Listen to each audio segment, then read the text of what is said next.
অনেক ধরনের মিষ্টি পিঠাই তো খাওয়া হলো। শীতের সন্ধ্যায় এমন গরম গরম মুচমুচে ঝাল পিঠা যদি পাওয়া যায় তাহলে কেমন হয় বলুন তো। আসসালামু আলাইকুম everyone, welcome back to my channel. আজকে আমি তৈরি করব সিলেটের জনপ্রিয় নুন গড়া পিঠা অথবা নুনিয়া পিঠাও বলে অনেকে। যারা মিষ্টি পিঠা খেতে পছন্দ করেন না তারা চাইলে এইভাবে ঝাল পিঠাটা তৈরি করে খেতে পারেন। পিঠাটা খেতে কি যে মজা, আপনারা না বানিয়ে খেলে আফসোস করবেন। পিঠাগুলি কত বেশি ক্রিস্পি এবং মুচমুচে আশা করছি আপনাদের বুঝতে আর বাকি নেই। চলুন তাহলে রেসিপি দেখে আসি। বিসমিল্লাহ। চুলায় একটি প্যানের মধ্যে নিচ্ছি 1 কাপ নর্মাল ঠান্ডা পানি, দিয়ে দিচ্ছি এর মধ্যে 2টি পেঁয়াজ কুচি, 3 থেকে 4টি দিয়ে দিচ্ছি কাঁচা মরিচ কুচি। আপনারা ঝালটা কেমন খেতে পছন্দ করেন আপনারা আপনাদের ইচ্ছে মতো ঝালের পরিমাপটা কমিয়ে বাড়িয়ে দিতে পারবেন। নেড়ে চেড়ে কিছুক্ষণ অপেক্ষা করছি পানিটা হালকা গরম হয়ে পেঁয়াজ এবং মরিচটা কিছুটা সফট হয়ে আসা পর্যন্ত।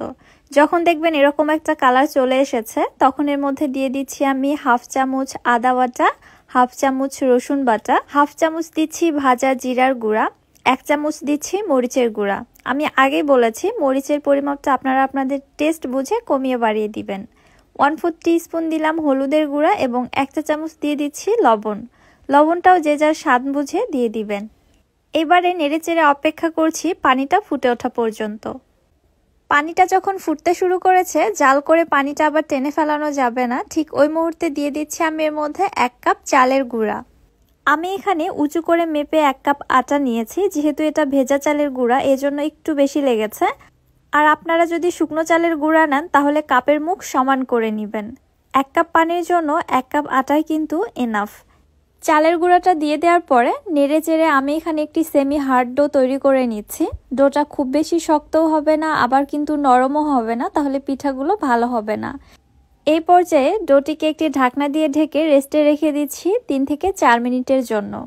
তাহলে দেখবেন ডোটা খুব ভালোভাবে ফুটে গিয়েছে, ডোর মধ্যে আর কোনো কাঁচা ভাব থাকবে না। ঢাকনাটি উঠিয়ে নেওয়ার পরে চুলা থেকে নামানোর আগ মুহূর্তে দিয়ে দিচ্ছি এর মধ্যে আমি ধনিয়া পাতা কুচি। এই পর্যায়ে ধনিয়া পাতাটা অ্যাড করলে ধনিয়া পাতার ফ্লেভারটা যেমন স্ট্রং থাকে তেমনি এর কালারটাও কিন্তু একদম সবুজই থাকে।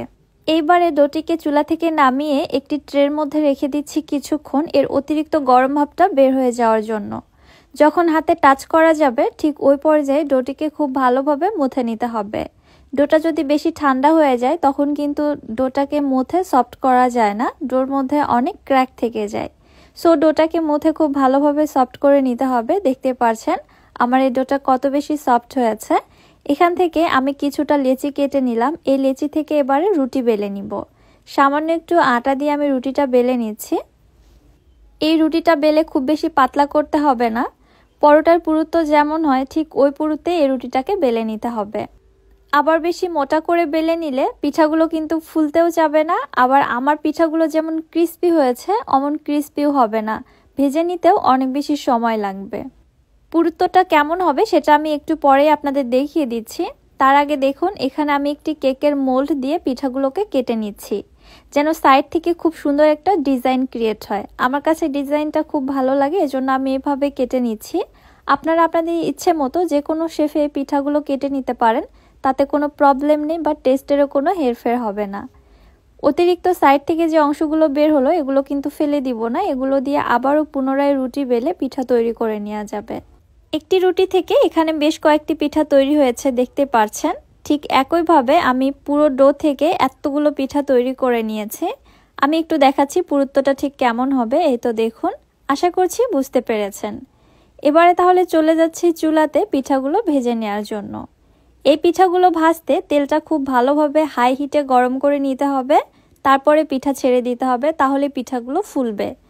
তেল যদি প্রপার ওয়েতে গরম না হয় তাহলে কিন্তু এই পিঠাগুলো ফুলবে না। যখন দেখবেন তেল গরম হয়ে তেলের মধ্যে বুদবুদ ক্রিয়েট হচ্ছে তখন বুঝতে হবে তেলটা খুব ভালোভাবে গরম হয়েছে। ঠিক ওই মুহূর্তে পিঠাগুলোকে ছেড়ে দিতে হবে এবং পিঠা ছেড়ে দেওয়ার পর যখন পিঠাগুলো ফুলে আসবে ঠিক ওই মুহূর্তে চুলার হিটটাকে লো টু মিডিয়ামের মাঝামাঝি রাখতে হবে। ওই হিটে পিঠাগুলোকে ক্রিস্পি করে ভেজে নিতে হবে, তাহলে দ্রুত কালারও চলে আসবে না, পিঠাগুলো ধীরে ধীরে ভাজাও হবে সেই সাথে ক্রিস্পিও হবে। আমার এই পিঠাগুলো ভাজা হয়েছে, দেখতেই পাচ্ছেন। পিঠার মধ্যে যেমন সুন্দর একটা কালার চলে এসেছে, একটুও পুড়েও যায়নি বা ডার্কও হয়নি, তেমনই ক্রিস্পি হয়েছে। আওয়াজটা শুনে তো বুঝেই গেছেন। প্রত্যেকটি পিঠা কত সুন্দর ফুলেছে, জাস্ট দেখুন, দেখে কিন্তু খেতে ইচ্ছে করছে। আপনারা যদি একবার এই পিঠাটি বানিয়ে খান, ট্রাস্ট মি, লোভ সামলানোই মুশকিল, আপনারা প্রায় এই পিঠাটা বানাতে চাইবেন। আমার কাছে তো খুবই ভালো লাগে, কারণ আমি মিষ্টি পিঠা খেতে খুব একটা বেশি লাইক করি না। ঝাল পিঠাটাই আমার জন্য বেস্ট। আমার মতো যারা মিষ্টি পিঠা খেতে পছন্দ করেন না, ঝাল কিছু খেতে চাচ্ছেন, তাদের জন্য তো এটা একাই 100। অন্য কিছু খাওয়ার কথা তো আপনাকে ভাবতেই হবে না। রেসিপিটি আপনাদের কাছে কেমন লাগলো অবশ্যই আমাকে কমেন্ট করে জানাবেন। রেসিপি ভালো লাগলে যারা আমার ইউটিউব চ্যানেল থেকে ভিডিওটি দেখছেন, চ্যানেলটি সাবস্ক্রাইব করে পাশে থাকা বেল আইকনটিতে ক্লিক করে রাখবেন আমার পরবর্তী ভিডিওর নোটিফিকেশন সবার আগে পাওয়ার জন্য। এবং যারা ফেসবুক পেজ থেকে দেখছেন, পেজটিতে অবশ্যই একটি লাইক এবং ফলো দিয়ে দিবেন। আজকের মতো তাহলে বিদায় নিচ্ছি। আল্লাহ হাফেজ।